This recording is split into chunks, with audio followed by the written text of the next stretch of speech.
KIA, देश का सत्यानाश किया, ईवीएम मशीन ने क्या किया, देश का सत्यानाश किया।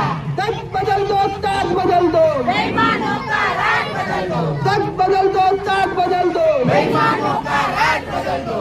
चुनाव आयोग की तानाशाही नहीं चलेगी। संविधान के सम्मान में, हम उसके मैदान में, संविधान के सम्मान में, हम उतरे मैदान में, संविधान के सम्मान में हम उतरे मैदान में। क्या किया, वोट का मूल्य शून्य किया, ईवीएम मशीन ने क्या किया, वोट का मूल्य शून्य किया, ईवीएम मशीन ने क्या किया, वोट का मूल्य शून्य किया। आणि न्याय याच्या स्थापनेसाठी ज्या ज्या महापुरुषांनी महानायकांनी आपल्या जीवाचं बलिदान दिलं त्या तमाम महापुरुषांना आणि महानायकांना मी अभिवादन करते। आज टाकळघाट युनिटच्या माध्यमातून ईव्हीएम हटाओ बॅलेट पेपर लाव या मागणीसाठी भारत मुक्ती मोर्चा, मूल निवासी महिला संघ, बुद्धिस्ट इंटरनॅशनल नेटवर्क, राष्ट्रीय पिछड़ा वर्ग मोर्चा या तमाम संघटनेच्या वतीने आज आपण टाकळघाटमध्ये जो मोर्चा काढला किंवा जी रॅली काढली ती प्रचार रॅली होती। सगळ्यांना आतमध्ये असं वाटते की ईव्हीएम बरोबर नाही, त्यांच्या मनातला जो उद्वेग होता तो त्यांना बाहेर कसा काढावा, तर आम्ही त्या उद्वेगाला बाहेर काढून पूर्ण भारतामध्ये ही जी मोहीम आहे प्रत्येक माणसाला या ईव्हीएम बद्दल शासनकता आहे आणि जर समजा संविधानामध्ये शासनकता असेल किंवा त्याला त्याबद्दल शंका असेल तर याचा अर्थ याची नोंद चुनाव आयोगाने घेणे अनिवार्य आहे, कारण हा आमचा अधिकार आहे। हा आर्टिकल 19 फ्रीडम ऑफ एक्सप्रेस आम्ही काय करतोय तर फ्रीडम ऑफ एक्सप्रेस करतोय, याचा अर्थ आम्ही निवड करतोय, आम्हाला त्या निवड करण्याचा अधिकार आहे। तर या अधिकाराचं सुद्धा ईव्हीएमच्या माध्यमातून हनन होत आहे। आमच्या लोकांना असं वाटते की आम्ही मोदींना निवडून देतो, आम्ही राहुल गांधींना निवडून देतो, हे चुकीची कॉन्सेप्ट आहे। कारण वोट काय आहे हे समजल्याशिवाय आम्हाला कळणार नाही। तर वोटच्या माध्यमातून आम्ही मोदीला नाही निवडत, आम्ही राहुल गांधीला नाही निवडत, आम्ही काय निवडतो तर आम्ही शिक्षण निवडतो। मग ते शिक्षण कसं असायला पाहिजे तर ते मोफत असायला पाहिजे की विकत असायला पाहिजे, याचा चुनाव याची निवड आम्ही करत असतो।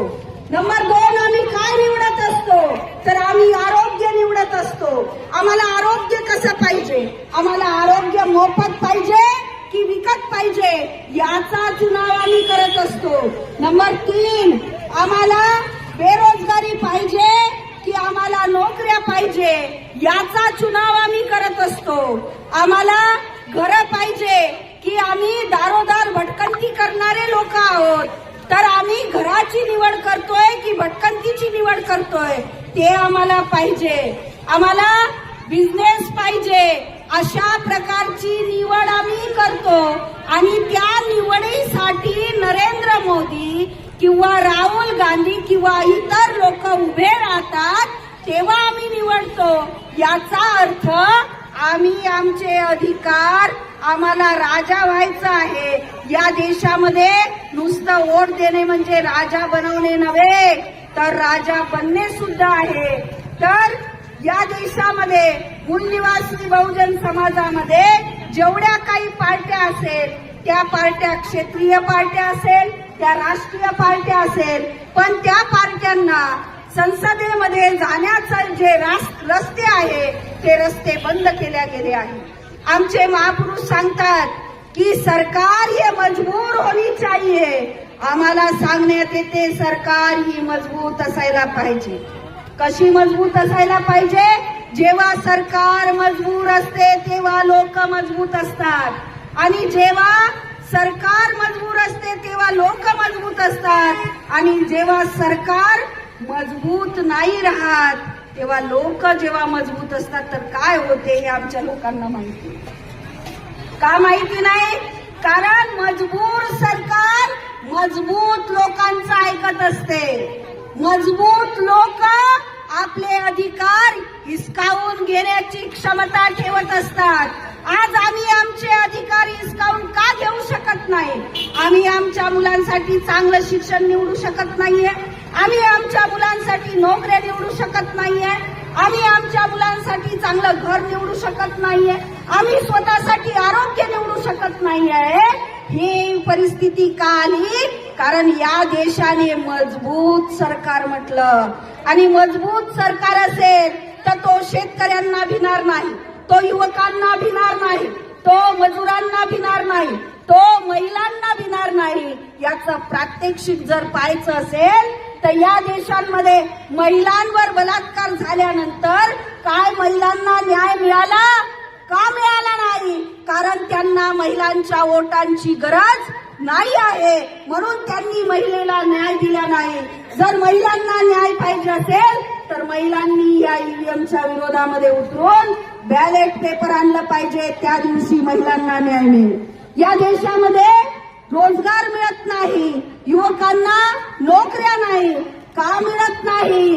कारण या देशामध्ये युवकांचं वोट या राजनैतिक शासक वर्गाला पाहिजे नाही. जर पाहिजे असतं तर त्यांनी युवकांना नोकऱ्या दिल्या असत्या, त्यांनी युवकांना रोजगार दिला असता. पण ते का देत नाही? त्यांना माहिती आहे आमच्याजवळ जीन आहे. आमच्याजवळ कोणता जीन आहे? तर ईव्हीएमचा जीन आहे. आणि तुम्हाला माहिती असेल, आपल्याकडे प्रचलित आहे की जर जीन लागला तर तो सत्यानाश करतो. जीन लागला तर तो सत्यानाश करतो. ज्याचा असतो त्याचा फायदा करतो आणि ज्याला लागतो त्याचं नुकसान करतो.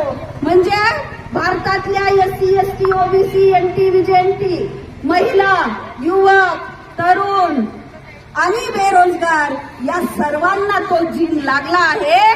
आणि जो जीन लागला आहे त्याच्यामुळे त्याचं नुकसान होत आहे.